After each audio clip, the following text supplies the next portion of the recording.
한 사람의 선택이 월가 수백만 명의 지갑을 지켜냈습니다. 월가의 거대 자본을 상대로 홀로 맞섰던 이 남자는 투자자들의 돈을 되찾아주기 위해 싸웠지만 정작 자신이 만든 회사로부터 두 차례나 내쳐졌습니다. 워렌 버핏이 투자자들의 영웅이라고 추모한 단 한 명의 인물, S&P ETF의 아버지, 인덱스 펀드의 창시자, 바로 존 클리프턴 보글입니다. 투자업계 전체의 판도를 뒤바꾼 혁명가이자 평범한 사람들을 위해 싸운 파이터였죠. 지금부터 한 명의 신념이 거대한 산업을 어떻게 무너뜨렸는지 그 여정을 낱낱이 들여다보겠습니다. 장소는 뉴저지주 몽클레어의 유복한 가정이었죠. 아이가 세상에 태어난 건 5월이었지만 그의 10월에 닥친 재앙이 보글 가문의 운명을 송두리째 바꿔버렸습니다. 보글의 아버지 윌리엄 예이츠 보글 2세는 당대의 성공한 비즈니스맨이었어요. 1차 세계대전에 참전해 훈장까지 받은 전쟁 영웅이었고 아메리칸 캔이라는 미국 굴지 기업의 임원으로 일하고 있었습니다. 1920년대라는 시대는 황금빛 광란의 시대로 불렸습니다. 주가는 끝없이 치솟았고 모두가 부를 꿈꿨던 때였죠. 그런데 1929년 10월 24일 역사는 검은 목요일이라는 날을 기록하게 됩니다. 주식시장이 하루 만에 무너졌고 무수한 가정들이 파산 위기에 몰렸습니다. 보글의 집안도 예외는 아니었습니다. 아버지 윌리엄은 일자리를 잃었을 뿐 아니라 가문의 대대로 내려온 재산까지 전부 증발했죠. 갑작스러운 추락은 온 집안을 절망 속으로 끌어당겼습니다. 한때 성공 가도를 달리던 아버지는 술에 의지하게 되었고 가정은 순식간에 무너졌습니다. 어린 잭과 형제들은 어린 나이에도 불구하고 생활비를 벌어야 했어요. 부유한 가정에서 하루아침에 빈곤층으로 전락한 보글은 신문 돌리기, 정원 관리, 식당 보조 등 닥치는 대로 일했습니다. 이런 가혹한 시절이 보글의 인생관을 만들어냈습니다. 그는 돈의 가치를 배웠고 단 1센트도 함부로 쓰지 않는 습관을 익혔어요. 그리고 아버지의 실패를 통해 반드시 성공해야겠다는 각오를 다졌습니다. 어려운 형편 속에서도 보글은 학업에 대한 열정만큼은 버리지 않았습니다. 공부만이 가난에서 탈출할 수 있는 유일한 통로라고 믿었기 때문이죠. 고등학교 내내 최고 성적을 유지한 결과 1947년 블레어 아카데미를 수석으로 마친 보글은 프린스턴 대학교로부터 전액 장학금을 받게 됩니다. 하지만 명문대학에서의 삶은 예상과 달랐습니다. 고등학교에서 늘 정상이었던 보글이었지만 전국에서 모인 천재들 사이에서는 평범한 학생일 뿐이었어요. 처음 2년간의 성적은 기대에 못 미쳤고 3학년에는 C등급까지 받는 충격을 겪어야 했습니다. 위기의식을 느낀 보글은 졸업 논문에 모든 걸 걸었습니다. 1949년 12월 졸업을 1년 반쯤 앞두고 그는 아직 아무도 건드리지 않은 주제를 찾아 나섰어요.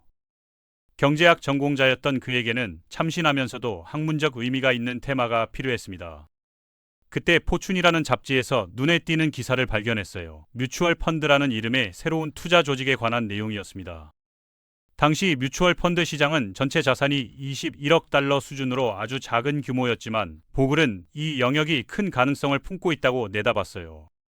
보글의 논문 제목은 오픈엔드 투자 회사의 경제적 역할이었습니다. 이 논문에서 그는 뮤추얼 펀드가 일반인들에게 전문가 수준의 자산 관리를 제공할 수 있는 혁신적 도구라고 평가했습니다. 또한 개인들이 접근하기 힘든 다양한 포트폴리오를 가능하게 한다는 장점도 부각시켰습니다. 그러나 보글은 이미 이 시점부터 업계의 어두운 면도 날카롭게 포착하고 있었어요. 많은 펀드들이 투자자 이익보다 운용사 수익을 먼저 챙긴다고 비판했습니다. 특히 과도한 수수료와 잦은 거래로 투자자의 수익이 줄어든다는 점을 문제 삼았죠. 이처럼 통찰이 담긴 논문은 큰 관심을 받았습니다. 보글은 우등으로 프린스턴을 졸업할 수 있었고 더욱 놀라운 일이 일어났습니다. 미국 5위 규모였던 웰링턴 펀드를 만든 월터 모건이 직접 그를 스카우트했기 때문입니다. 월터 모건은 1920년대 투기 광풍에 휩쓸려 거의 전 재산을 날린 경험이 있었습니다. 그 이후 그는 안정적이면서 장기적인 투자 방식을 토대로 웰링턴 펀드를 세웠죠.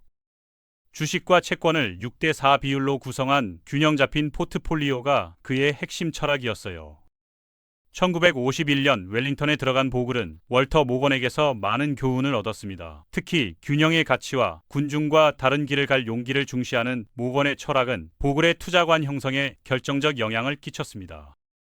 모건은 대중이 원하는 것은 피해야 할 것이라고 가르쳤어요.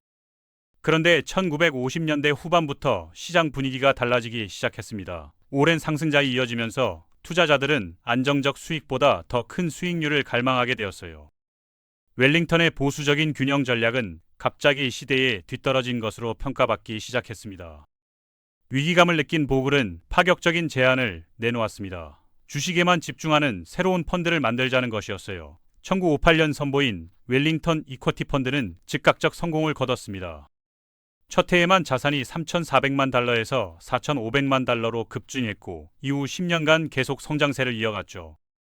이런 성공 덕분에 보글은 월터 모건의 후계자로 인정받았습니다. 1965년 모건이 은퇴하자 35세의 보글이 웰링턴의 최고 경영자가 되었어요. 그러나 그를 기다리고 있던 것은 더 큰 시련이었습니다. 1960년대는 광란의 시대라 불릴 만큼 투기 열기가 뜨거웠습니다. 투자자들은 더 이상 안정적 수익에 만족하지 못했고 단기간에 높은 수익을 보장하는 펀드를 선호했어요. 웰링턴의 신중한 운용 방식은 순식간에 구태의연한 것으로 치부되기 시작했습니다. 자산 이탈이 심각해지자 보글은 어려운 선택을 해야 했습니다. 회사를 지키려면 더 공격적인 전략이 필요했고 이를 위해 다른 펀드와 손잡기로 결정했어요. 여러 대상을 검토한 끝에 그가 고른 곳은 보스턴의 이베스트라는 소규모 펀드였습니다. 이베스트는 1960년부터 1965년까지 업계 최고 실적을 올린 공격적 성장주 펀드였어요. 규모는 작았지만 연평균 22% 이상의 놀라운 수익률을 자랑했습니다. 보글은 이베스트와 결합하면 웰링턴이 다시 경쟁력을 되찾을 수 있을 거라 확신했죠. 1967년 합병이 완료되면서 새로운 웰링턴 매니지먼트 컴퍼니가 탄생했습니다. 이베스트 파트너들은 새 회사 지분의 40%를 가져갔고 보글은 여전히 최고 경영자 자리를 유지했어요. 처음에는 모든 게 순조로워 보였습니다. 1973년까지 웰링턴은 10개의 뮤추얼 펀드를 운영하며 27억 달러의 자산을 관리하는 업계 3위 대형 펀드로 도약했으니까요. 그런데 1970년대 초반 상황이 급변했습니다. 베트남 전쟁과 석유 파동의 충격으로 경제가 침체에 빠지면서 10년간의 상승장이 막을 내렸어요. 특히 이베스트의 공격적 투자 방식은 하락장에서 막대한 손실을 입었고 웰링턴의 자산은 31억 달러에서 14억 달러로 절반 가까이 줄어들었습니다. 이베스트 출신 파트너들은 모든 책임을 보글에게 떠넘겼습니다. 그들은 보글의 리더십이 문제라며 그를 내쫓으려 했죠. 보글이 40%의 지분을 이베스트에 넘긴 것이 치명적 실수였어요. 이사회 표결에서 보글은 29%의 지분만 갖고 있었기에 불리한 입장에 몰렸습니다. 1974년 이사회는 보글에게 즉시 사퇴할 것을 통보했습니다. 그러나 보글은 쉽게 물러나지 않았어요. 그는 위임장 전쟁으로 맞서겠다고 선언했습니다. 결국 양측은 타협점을 찾았죠. 보글은 웰링턴 매니지먼트 컴퍼니 최고 경영자직에서는 물러나되 뮤추얼 펀드 자체의 사장직은 유지하기로 한 것이었습니다. 문제는 이 사장직이 사실상 명예직에 가까웠다는 점이에요. 뮤추얼 펀드는 일반적으로 외부 운용사가 관리하기에 펀드 사장은 투자 결정에 관여할 수 없었습니다. 많은 이들은 보글의 경력이 끝났다고 봤어요. 하지만 보글은 여기서 포기하지 않았습니다. 그는 펀드 사장으로서 가진 제한적 권한이라도 최대한 활용하기로 했어요. 투자 결정은 못하더라도 펀드 운영에 관한 사업적 판단은 할 수 있었기 때문입니다. 보글이 내린 첫 결정은 파격적이었습니다. 더 이상 웰링턴 매니지먼트 컴퍼니에 운용 수수료를 주지 않겠다고 선언한 것이에요. 대신 모든 운용 업무를 펀드 내부로 가져와 직접 처리하겠다는 것이었습니다. 이는 뮤추얼 펀드 업계의 상식을 정면으로 뒤집는 혁신적 결정이었어요. 그때까지 모든 뮤추얼 펀드는 외부 운용사에 의존했는데 보글은 이런 구조가 투자자에게 불리하다고 판단했습니다. 외부 운용사들은 자기들의 이익을 우선시하기 때문에 투자자들이 지나친 수수료를 부담해야 했거든요.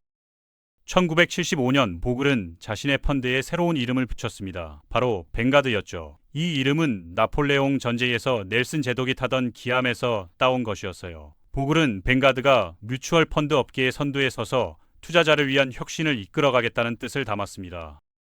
벵가드의 핵심 철학은 상호주의였습니다. 이는 펀드가 운용사가 아닌 투자자의 이익을 최우선으로 해야 한다는 개념이었죠. 보글은 모든 이익을 투자자에게 돌려주고 운용 비용은 최소로 줄이겠다고 약속했어요.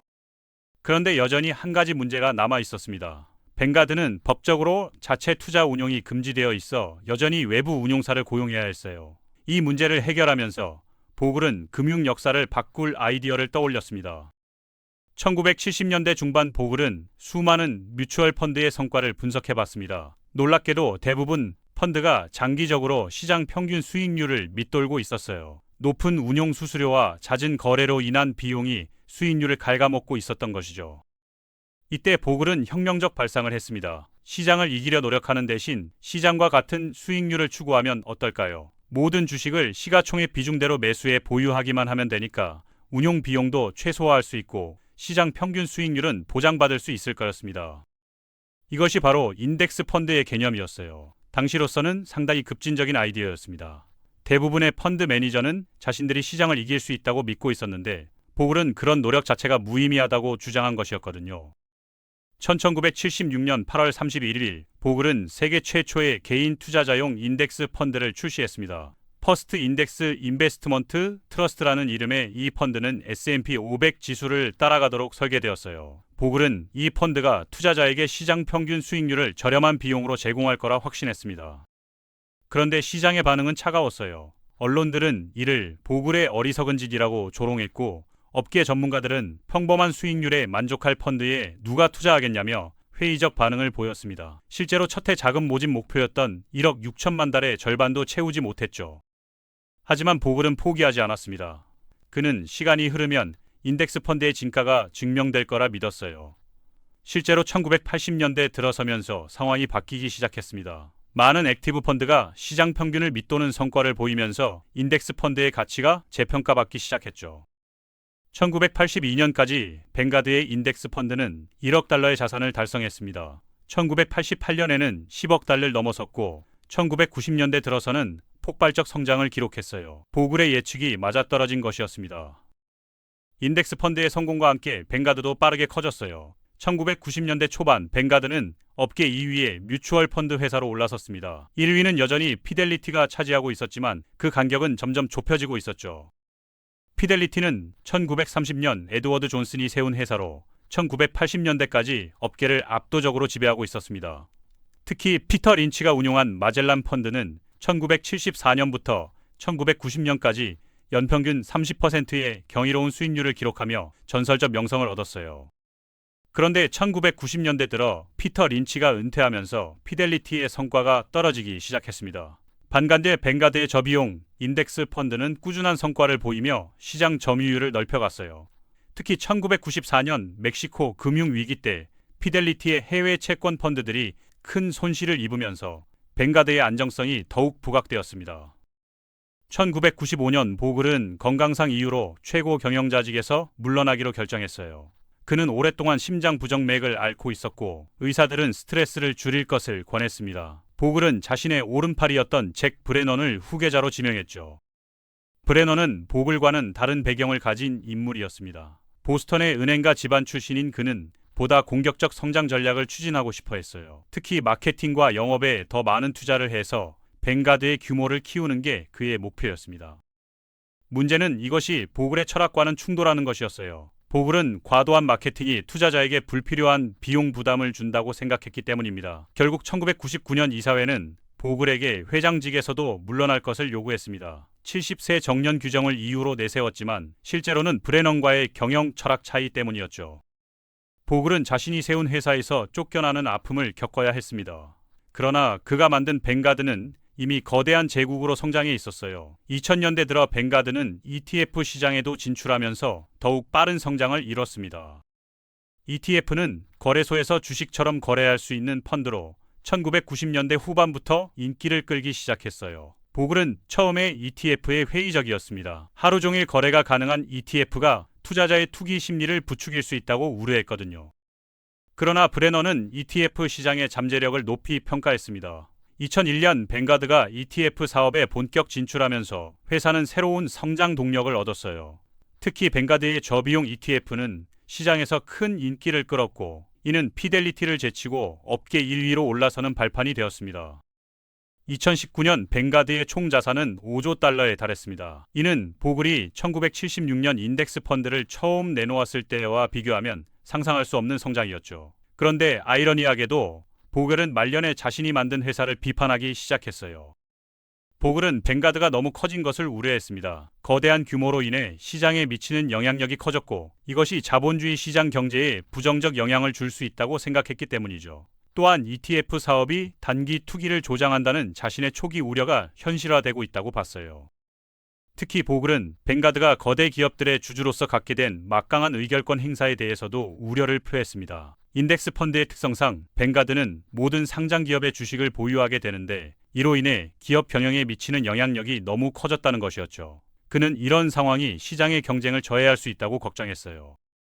또한 보글은 인덱스 펀드의 급속한 확산이 가져올 수 있는 부작용에 대해서도 경고했습니다. 너무 많은 자금이 패시브 투자로 몰리면 주식시장의 가격 발견 기능이 약화될 수 있다고 우려했기 때문입니다.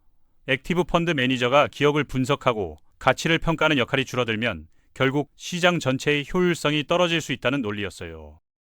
이런 우려에도 불구하고 보글은 자신이 만든 인덱스 펀드의 기본 철학은 여전히 옳다고 믿었습니다. 다만 그 규모와 영향력이 예상보다 훨씬 커진 것에 대해서는 복잡한 심경을 드러냈죠. 그는 생전 마지막 인터뷰에서 인덱스 펀드는 개인 투자자에게는 여전히 최선의 선택이지만 시장 전체에 미치는 영향에 대해서는 더 신중하게 생각해봐야 한다고 말했습니다. 2019년 2월 16일 잭 보글은 89세의 나이로 세상을 떠났습니다. 식도암 때문이었죠. 그의 죽음은 전 세계 금융계에 큰 충격을 주었어요. 워렌 버핏을 비롯한 많은 투자 전문가가 그를 투자자의 영웅이라고 추도했습니다. 워렌 버핏은 보글을 추모하며 이렇게 말했습니다. 잭이 개인 투자자를 위해 한 일을 생각해보면 그는 아마도 그 어떤 사람보다도 많은 투자자에게 도움을 준 인물일 것입니다. 그가 만든 저비용 인덱스 펀드는 수백만 명의 투자자에게 수십조 원의 비용을 절약해 주었어요. 보글의 유산은 단순히 큰 회사를 만든 것에 그치지 않습니다. 그는 뮤추얼 펀드 업계의 패러다임을 완전히 바꿔놓았어요. 인덱스 펀드의 등장으로 일반 투자자도 저비용으로 분산 투자를 할 수 있게 되었고 이는 수백만 명의 투자자에게 수십조 원의 비용 절감 효과를 가져다 주었습니다. 또한 보글이 강조한 상호주의 철학은 오늘날에도 여전히 유효해요. 금융회사가 자신의 이익보다 고객의 이익을 우선시해야 한다는 그의 신념은 많은 후배에게 영감을 주고 있습니다. 실제로 최근 몇 년간 전 세계적으로 펀드 수수료가 하락하는 추세를 보이고 있는데 이는 보글이 시작한 저비용 경쟁의 결과라고 볼 수 있죠. 보글의 이야기에서 우리가 배울 수 있는 건 여러 가지입니다. 첫째, 어려운 환경에서도 포기하지 않는 끈기의 중요성이에요. 대공황으로 가난해진 어린 시절부터 두 번의 해임 위기까지 보글은 수많은 시련을 겪었지만 결코 굴복하지 않았습니다. 둘째, 고객 중심적 사고의 힘입니다. 보글은 항상 투자자의 입장에서 생각했고 그들에게 진정으로 도움이 되는 상품을 만들기 위해 노력했어요. 이런 철학이 결국 벵가드를 세계 최대의 자산 운용사로 만든 원동력이었죠. 셋째, 혁신의 용기입니다. 인덱스 펀드는 당시로서는 매우 급진적인 아이디어였지만 보글은 이것이 옳다고 믿었기에 끝까지 밀어붙였어요. 그 결과 전체 산업의 판도를 바꾸는 혁신을 이뤄낼 수 있었습니다. 넷째, 장기적 관점의 중요성이죠.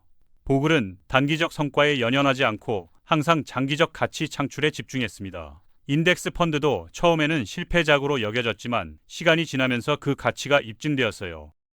마지막으로 원칙을 지키는 것의 중요성입니다. 보글은 평생에 걸쳐 투자자 우선이라는 자신의 신념을 굽히지 않았어요. 때로는 이런 원칙 때문에 경영진과 갈등을 빚기도 했지만 결국 이런 일관성이 그를 존경받는 인물로 만들었습니다. 오늘날 전 세계 인덱스 펀드 시장의 규모는 수십조 달러에 달합니다. 이 모든 것이 한 사람의 신념과 끈기에서 시작되었다는 건 정말 놀라운 일이에요. 잭 보글은 비록 세상을 떠났지만 그가 남긴 유산은 앞으로도 수많은 투자자에게 도움을 주며 계속 살아있을 것입니다. 그의 이야기는 우리에게 진정한 혁신이란 무엇인지 그리고 고객을 위한 가치 창출이 얼마나 강력한 힘을 가지고 있는지를 보여주는 훌륭한 사례라고 할 수 있겠네요. 한마디로 정리하자면 잭 보글은 투자자를 위해 월가와 맞서 싸운 혁명가였고 그 과정에서 수백만 명에게 수십조 원을 돌려준 진정한 영웅이었습니다. 워렌 버핏이 투자자들의 영웅이라고 추모한 단 한 명의 인물인 잭 보글의 이야기는 여기까지입니다.